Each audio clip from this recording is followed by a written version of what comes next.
multiples tendances, séjour. Bonjour les mamans et bonne fête. Des dictatures, on a une dictature, on a connu...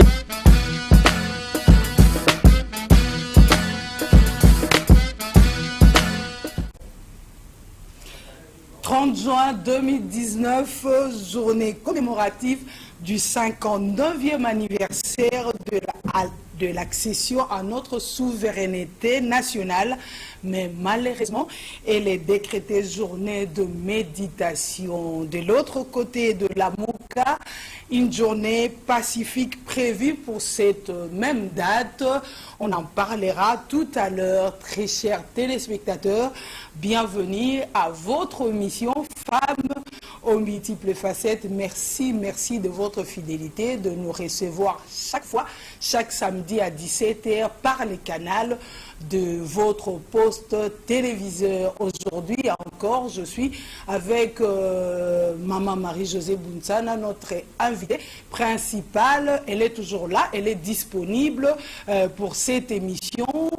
Je veux la saluer et lui souhaiter bonne fête de l'indépendance. Maman, c'est déjà demain. Demain, c'est le 30 juin. Merci Mimiche merci de m'avoir invité à cette émission du 30 juin, date de l'indépendance. Merci beaucoup. Nous sommes de cœur avec vous parce que vous êtes toujours disponible à notre émission. En tout cas, on est reconnaissant.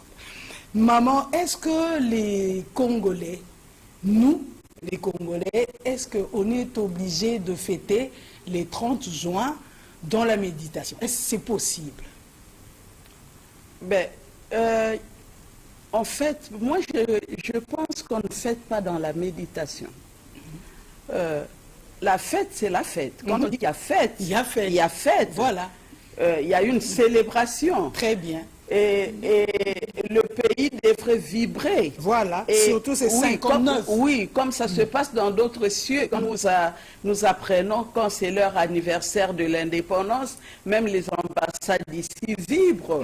Donc on sent vraiment qu'il y a une fête, il y a une joie, il y a une célébration. Mais malheureusement, en République démocratique du Congo, cette date est devenue une date de méditation parce que le peuple ne sent pas qu'elle a été réellement libre, qu'elle a été libérée en cette date-là du 30 juin 1960.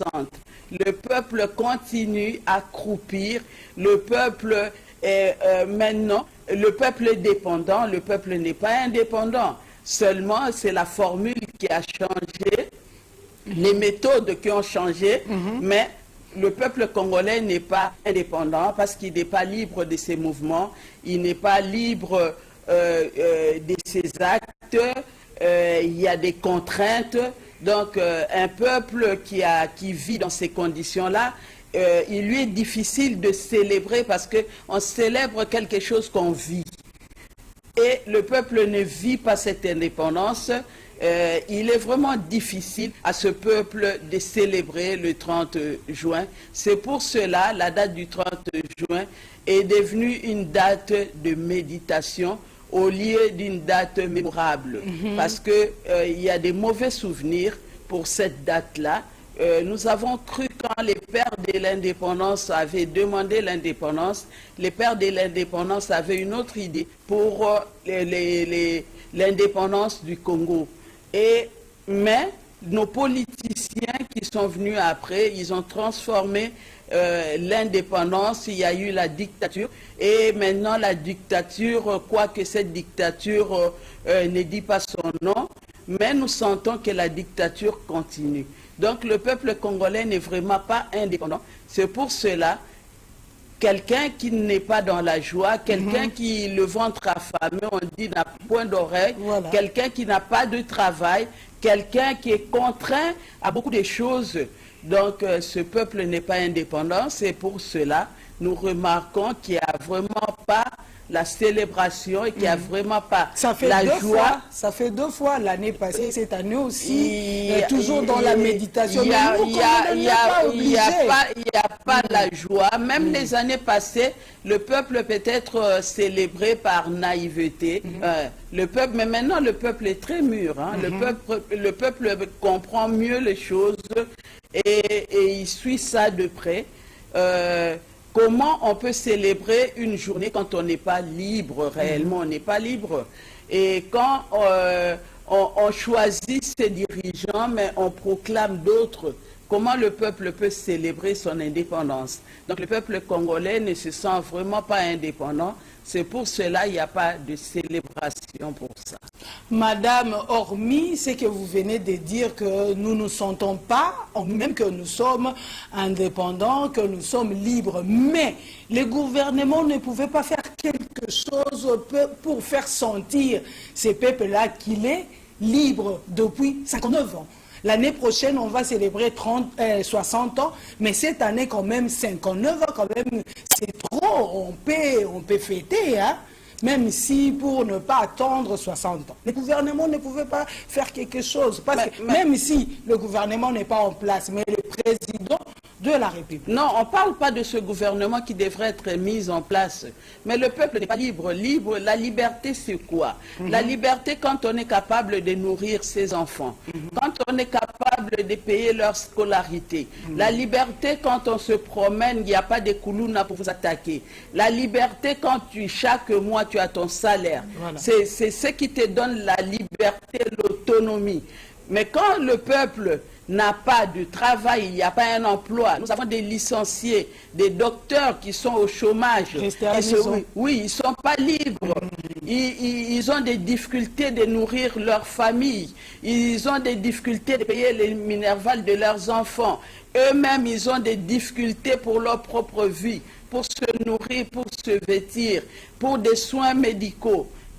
Ça pose problème. Ils ont des difficultés même pour se promener parce que tu ne sais pas à quel moment le koulouna va t'attaquer. Tu n'es pas libre de rentrer tard.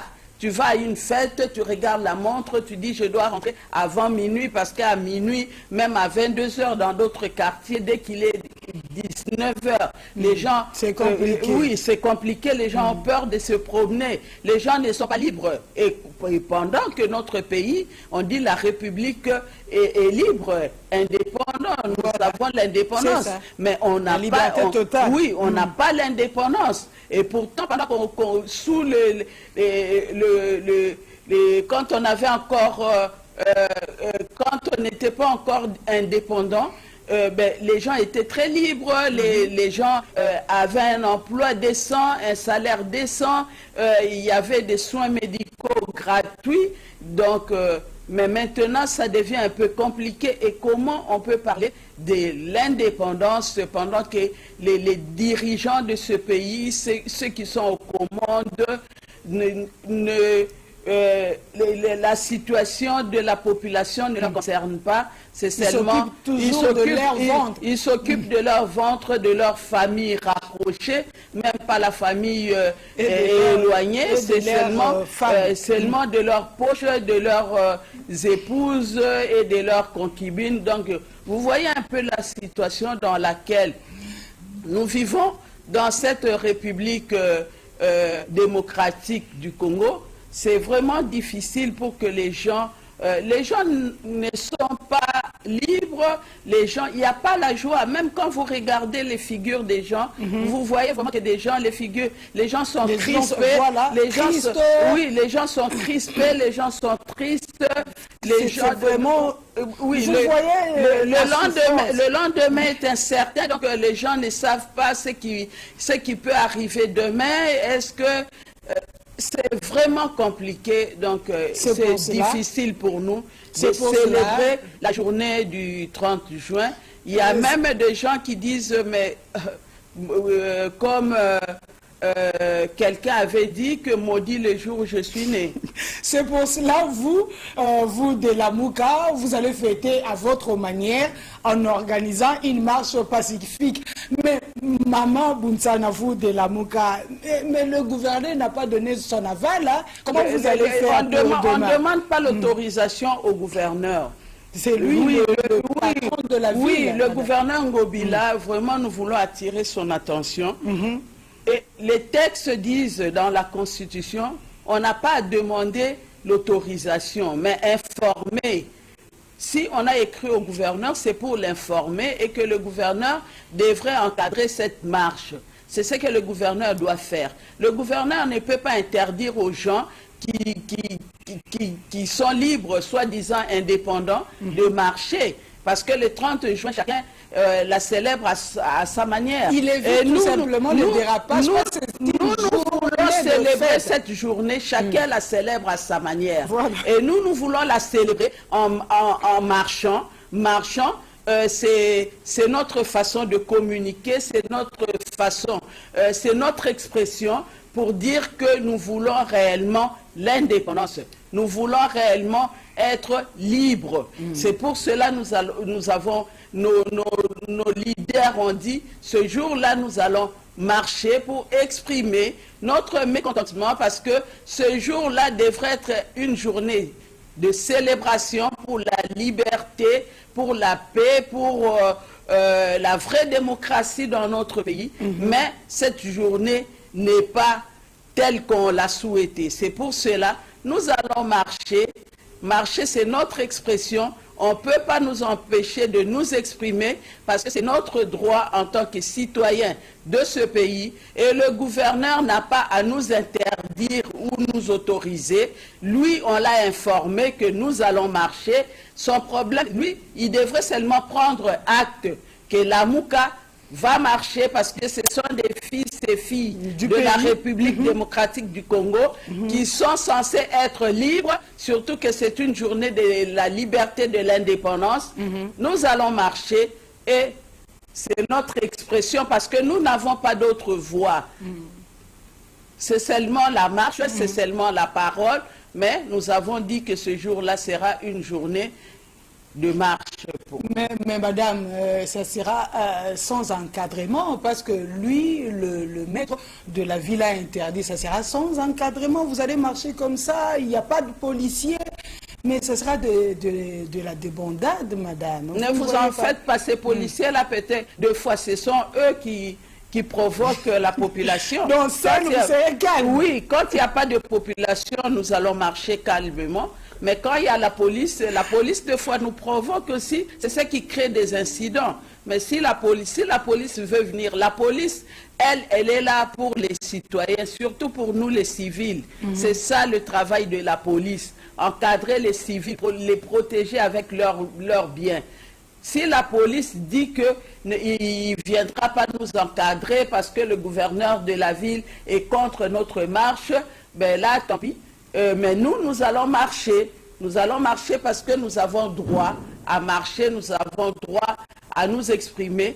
Nous ne sommes pas une bande de voyous, des vagabonds pour casser, pour créer des incidents. Nous allons marcher. Donc, décision ferme du côté nous allons marcher. Madame Bounsana, le président Jean-Pierre Bemba vous recommande d'être plus proche de la population. Par quel mécanisme? Le mécanisme de marche ou comment vous allez faire? Parce qu'il a dit ça, c'était au cours du dîner qu'il a organisé à GB. Comment vous allez vous approcher directement de la population? Par quel mécanisme? Moi, je crois qu'il n'y a pas un miracle. Il n'y a pas un miracle pour s'approcher de la population. La population est avec nous dans nos quartiers, et dans nos communes. La population est là. Nous sommes des politiques. Nous avons nos bases aussi. C'est question de maintenir cette relation entre la base et nous. Tenir des réunions, aller les visiter, essayer de les sensibiliser, de les former. C'est ça, maintenir, c'est notre façon de maintenir cette relation. Pour quelle durée? Donc, il n'y a pas de durée. Jusqu'à 2023 ou même au-delà de 2023 parce que nous sommes les politiques. Souvent, nos bases ne sont pas formées, il y a des choses qui leur échappent. Donc, c'est à nous, les politiques, d'aller vers eux, de maintenir cette relation, d'essayer de les expliquer certaines choses qui échappent à leur connaissance. Donc, C'est vraiment, et moi j'ai apprécié à cela, ce n'est qu'un rappel, et nous le faisons déjà de temps en temps, surtout nous qui étions des candidats, nous le faisons de temps en temps, mais cela, nous devons le renforcer pour maintenir cette cohésion, cette relation avec nos bases. Est-ce que le président du MLC est bel et bien ici en RDC? On a annoncé son arrivée, il est là, c'était le dimanche passé.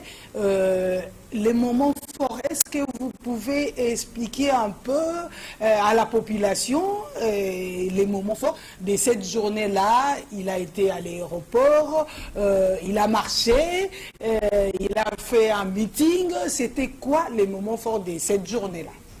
Pour les gens qui n'étaient pas sur place, hein, qui viennent d'arriver, ils ont besoin des échos. Oui, le moment fort, moi, il y a 2 jours. Deux jours. Le premier jour, quand le président est arrivé avec la population, comment la population l'a accompagné, il a même fait le pied. Il est arrivé à la place Sainte-Thérèse. Il y avait vraiment un engouement, il y avait tout, je dirais que tous les Quinois, les 62% qui ont voté pour les changements étaient là. Et il y avait également les leaders de la Mouka. Voilà. Oui. Il y avait également les leaders de la Mouka. Cela vraiment m'a plu. Et c'est pour démontrer à ceux qui croient que la Mouka n'est pas unie. Mais madame, s'il vous plaît. Et le président a même parlé dans son discours. Il a dit qu'il est rentré dans son pays pour s'occuper des problèmes qui concernent la population. Voilà. Donc lui, il est venu pour apporter sa contribution à ce que la population a déjà commencé, mais lui, en tant que leader, pour vraiment s'imprégner des problèmes des citoyens congolais et également essayer ensemble de mener ce combat pour qu'il y ait réellement un véritable état de droit. Parce que c'est ce qui nous manque. On dit que c'est la justice qui élève la nation, mais ce qui se passe dans notre pays, la justice est bafouée, il n'y a pas respect des textes, donc c'est le combat du président Jean-Pierre Bemba avec le mouvement de libération du Congo et l'ensemble des leaders de la Mouka. Et le peuple avait applaudi. Et c'est quelqu'un qui aime la paix. Le président Jean-Pierre Bemba, c'est quelqu'un qui aime la paix. Il n'aime pas la guerre telle que les autres le traitent, le croient. Mais c'est quelqu'un qui aime la paix. Donc il est là pour la paix, pour apporter la paix, pour apporter le changement que le peuple a souhaité et qu'il y ait vraiment le changement. Et c'est pour cela qu'il est là. Et la deuxième journée, quand il est venu à la permanence, par rapport à la première, oui, je vous en prie, oui, je vous en prie. Par rapport à la première journée, donc madame, je voulais signifier quelque chose, mais vous avez dit que la Mouka est unie, on le sait, mais la population ne voit pas de cette manière-là, hein, parce que Moïse Katumbi, ces jours-là, avait une mauvaise cote. C'est dû à quoi? Parce que la population a boudé. Là, ce sont nos détracteurs qui le disent. Très bien. Oui, ce sont les détracteurs qui le disent. Oui, on cherche toujours la poux dans la tête d'un chauve. Oui, le chauve n'a pas de cheveux, mais on est en train de chercher s'il n'y a pas la poux dans sa tête. Voilà, donc c'est ça le problème, c'est nos détracteurs qui sont en train de croire. C'est leur souhait. Mais cela n'arrivera pas. Parce que la Mouka est unie. Oui, la Mouka est unie et la Mouka est unie pour un objectif. Oui, l'état de droit. Donc, tant que l'état de droit n'aura pas lieu dans cette République, donc la Mouka continuera son combat. C'est pour cela nous disons la vérité des urnes. La vérité des urnes, c'est l'état de droit. Oui, quand il y a quand la justice est respectée, la vérité des urnes aussi est respectée. Parce que la vérité des urnes, ce n'est pas seulement pour les présidentielles, même pour les législatives. Dans tous les secteurs, il y a des élections. Même chez les syndicats, il y a toujours les élections. Donc la vérité des urnes, partout où on organise les élections, il faut qu'on tienne compte de la vérité des urnes. Et la vérité des urnes, c'est la justice. C'est seulement la justice qui élève la nation. C'est le combat de la Mouka, le combat des leaders de la Mouka. Le président Moïse Katumbi n'était pas à Sainte-Thérèse, mais il y avait son représentant, l'honorable Chérubin Okende. Il lui a représenté. On n'a pas à spéculer sur ça. Parce que la population n'est pas ignorée que le président Katumbi, par 2 fois, on a refusé à son avion d'atterrir. Le président Katumbi viendra, c'est lui le coordonnateur. Il n'a pas dit qu'il n'était plus coordonnateur de la Mouka, il est toujours le coordonnateur de la Mouka et les personnes qui travaillent dans sa coordination sont ici à Kinshasa, ils sont en train de mener des actions ensemble avec les autres leaders. Donc on n'est pas divisé, on est là, on est dans une famille, chacun est libre d'émettre ses avis et cela ne nous divise pas. C'est la démocratie, chacun a ses avis, a sa façon de voir les choses, chacun a son opinion qu'il peut exprimer. Donc cela ne veut pas dire que la Mouka est désorganisée, la Mouka, ils ne sont pas ensemble. Nous sommes ensemble, nous poursuivons le même combat, mais peut-être chacun utilise ses propres mots, sa perception des choses, mais on est unis, on est ensemble jusqu'à ce que nous aurons l'état de droit. Parlons toujours de la même journée. Chez vous, la Mouka, c'était les meetings. De l'autre côté, il y avait culte d'action de grâce. Un mot par rapport à ces cultes-là. Le président Félix Tshisekedi a demandé pardon à Dieu pour les habits, on peut les dire, du peuple congolais. Un mot par rapport à ces cultes-là. Je sais que vous n'étiez pas là, vous étiez du côté de Sainte-Thérèse, mais quand même, vous avez eu des échos de ces cultes-là. Un mot. Ben, c'est vraiment dommage quand les gens peuvent utiliser le nom de Dieu, parce que ce Dieu n'est plus le Dieu des temps anciens, parce que dans le temps ancien, on nous a appris qu'il y avait des personnes qui citaient le nom de Dieu comme ça. Comme Ananias et Saphira. Oui, et il y avait des feux qui descendaient pour les embraser. Mais Dieu, c'est un Dieu maintenant tolérant. Miséricordieux. Et c'est un Dieu, grâce à Jésus-Christ, qui a la miséricorde. Et Dieu observe, Dieu nous regarde. Est-ce que c'est mauvais de demander pardon à Dieu pour la nation? Dieu dit que celui qui bouche ses oreilles pour ne pas écouter la loi, sa prière est une abomination.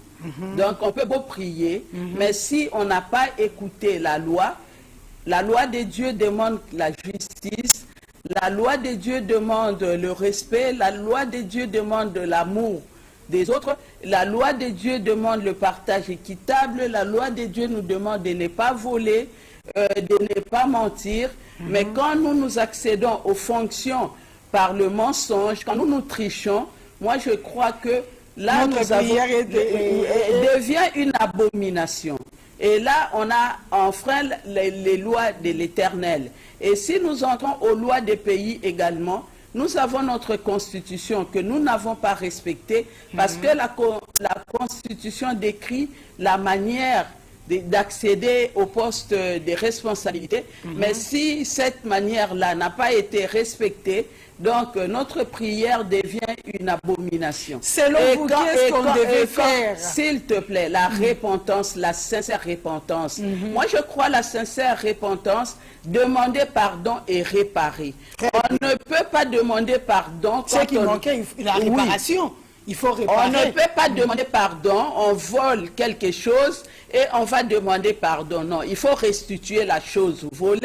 Et là, vous demandez pardon et Dieu prendra acte de votre pardon. Mais quand vous demandez pardon, vous savez très bien que la chose que vous possédez, ce n'est pas à vous, c'est une chose que vous aviez délapidée, que vous aviez pris de force et vous venez demander pardon. À ce moment-là, vous suscitez la colère de Dieu et la colère de Dieu est lente, mais elle est là. La colère de Dieu, il faut craindre la colère de Dieu parce qu'à tout moment, Dieu peut agir, mais sa colère est lente, mais elle est là. Ce que le président de la République devrait faire, c'est demander pardon au peuple, 62% des Congolais qui ont élu le président Martin Fayulu, leur demander pardon, que regarde ce que je vous ai fait, je demande pardon et je restitue. Et là, il en sortira grand. Mais demander seulement pardon pour des choses que nous n'avons pas compris, on n'a même pas restitué. On demande pardon à un peuple affamé, vous ne lui avez pas donné à manger, il n'y a pas de travail, il n'y a pas un salaire décent.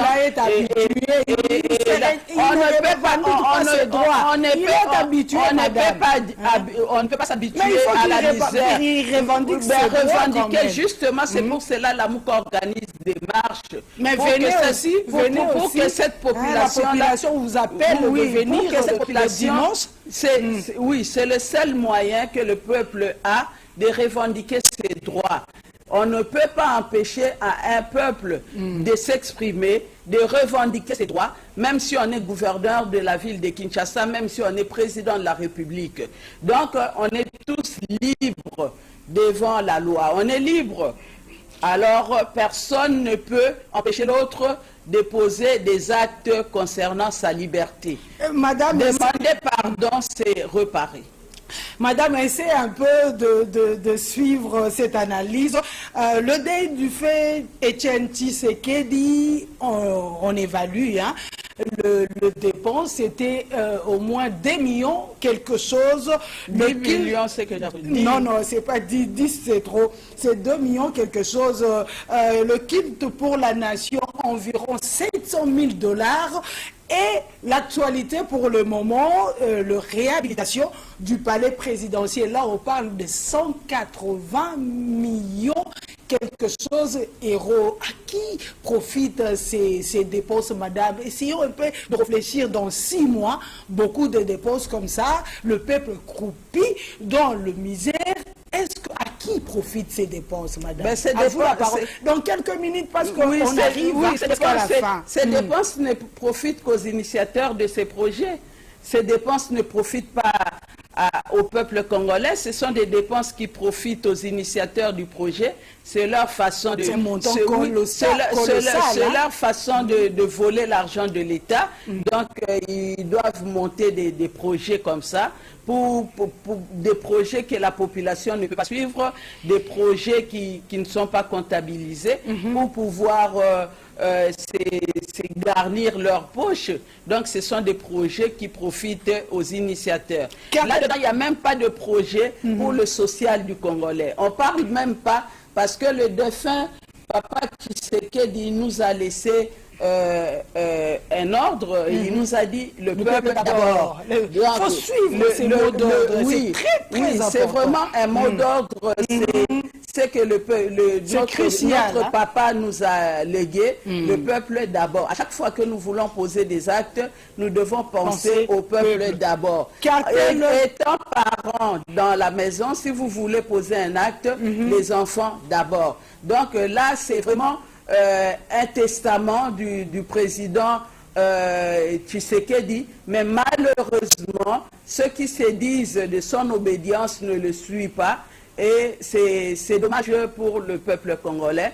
Au lieu du peuple d'abord, de voir d'abord le social, de remonter la situation des Congolais, mais maintenant, c'est les poches d'abord, et ma famille d'abord. Donc, c'est vraiment triste pour notre nation. S'occuper de sa famille, Maman Bounsana. Pour notre nation, s'occuper de sa famille, de son salaire, de ces privilèges qu'on a par rapport à ses fonctions, ce n'est pas mauvais. Mais s'occuper de sa famille au détriment des autres, là, ça devient diabolique. Très bien. Cartel de femmes politiques leaders actives, maman, il n'y a plus d'activité ou comment? Là, il n'y a plus d'activité. Non, non, totalité. Il y a beaucoup d'activités. Oui. Nous aurons une formation au mois d'août. Il y aura une formation et nous aurons aussi des formations à l'intérieur du pays avec nos partenaires.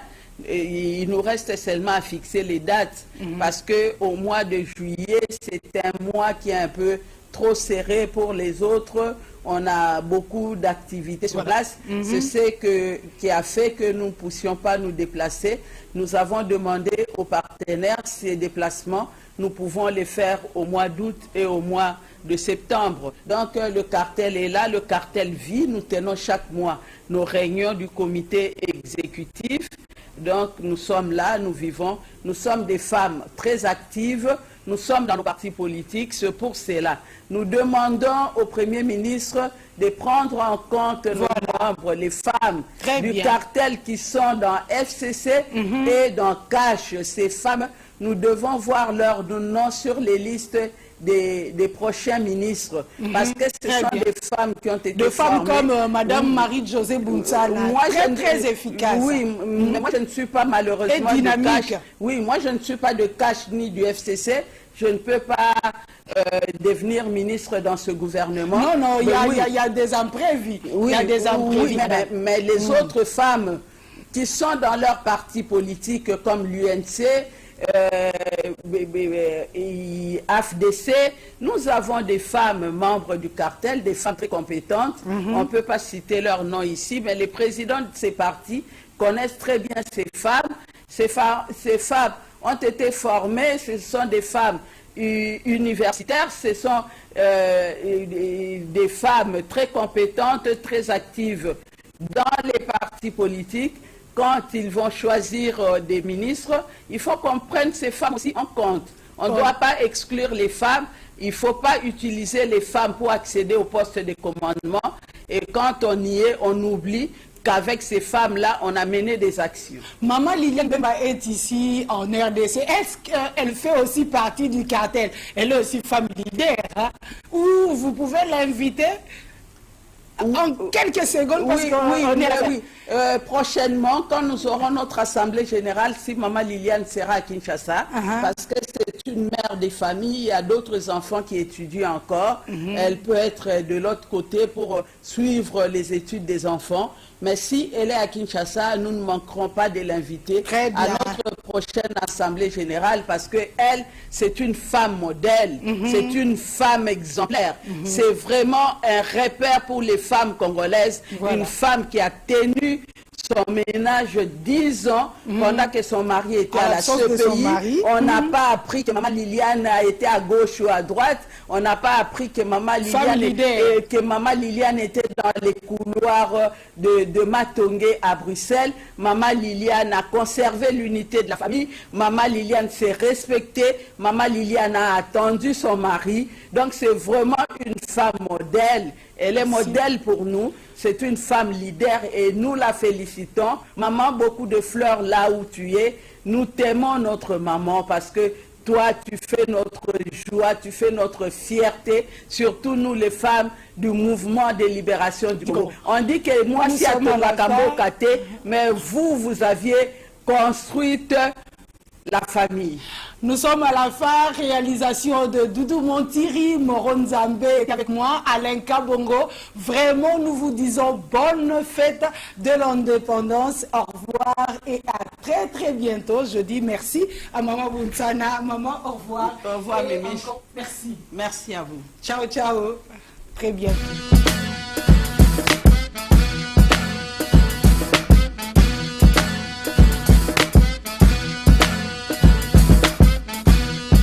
Multiples tendances, séjours. Bonjour les mamans et bonne fête. Des dictatures, on a eu une dictature, on a connu